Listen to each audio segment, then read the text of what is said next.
Do you know what happens to little girls who leave their toes uncovered?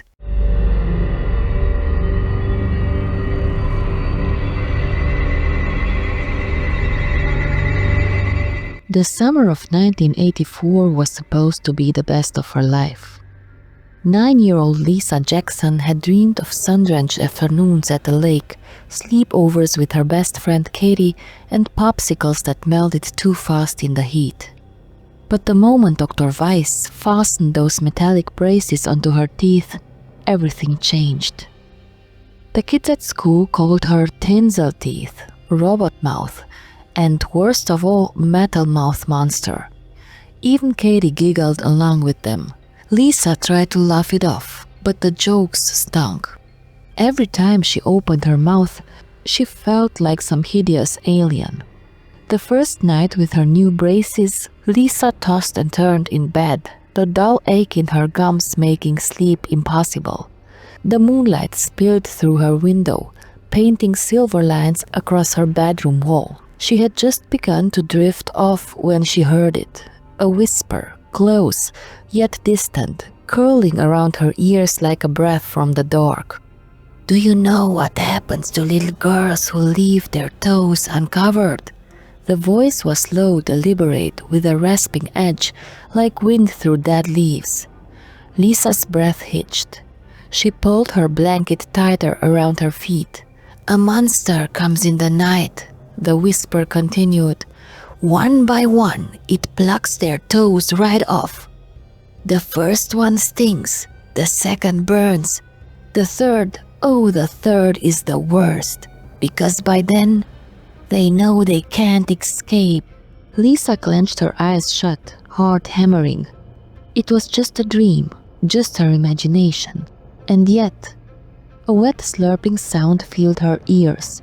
Then the sensation, something rough, warm, dragging across her foot, a jolt of pain, flinging herself upright in bed. Panting, she threw off the blankets. Her toes were all there. No blood, no monster, just her mind playing tricks on her. Or so she thought.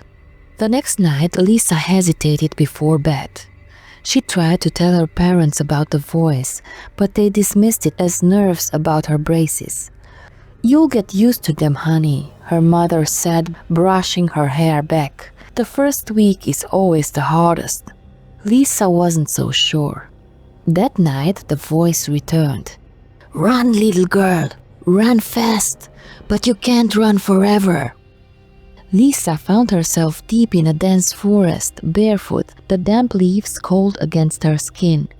Behind her, a terrible cackling filled the air. She turned, and there it was. A witch with tangled hair, black as a storm cloud, her bony fingers gripping a bow. An arrow sliced through the air. Pain erupted in Lisa's back. She gasped, falling forward, her hands sinking into the mud. The witch loomed closer, her teeth gleaming like shattered glass. Another arrow came, this time straight for her throat. Lisa woke up with a scream, her body drenched in sweat.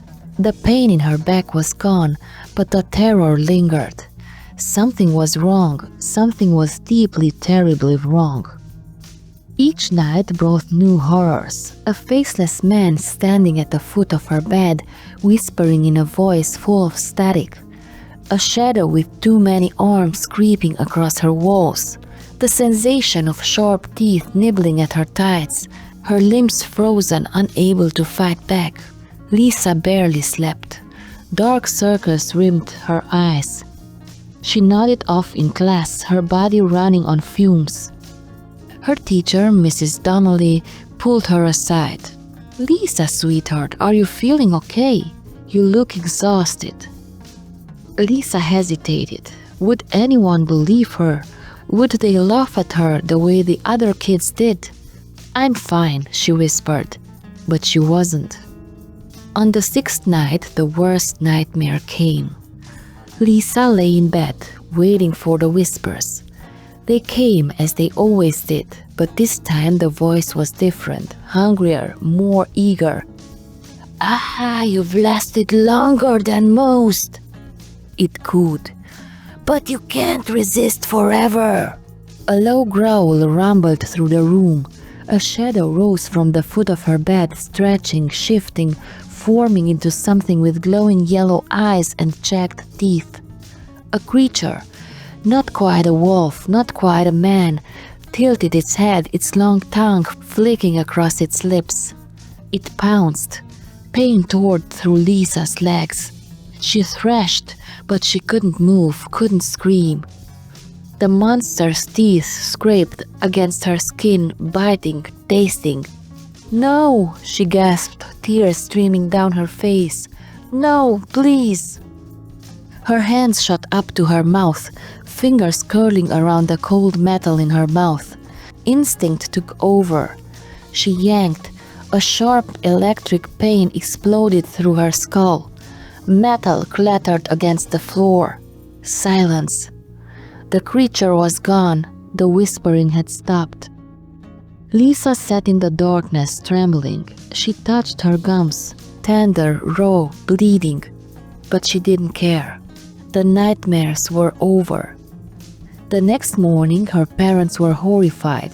They rushed her to Dr. Weiss, who scolded her for removing the braces but agreed to fit her for a new set the following week. Lisa never went back. Somewhere deep down, she knew the braces weren't just metal. They were something more, an antenna, a receiver, tuned to a frequency no child should ever hear. The horror show, a station broadcasting bedtime stories no one should listen to. And she had been its latest listener. To this day, Lisa refuses to wear anything metal in her mouth. She avoids radios, especially old ones with static field frequencies. And sometimes late at night, when the wind hows through the trees, she swears she can hear it, the whisper, still searching for another child to listen.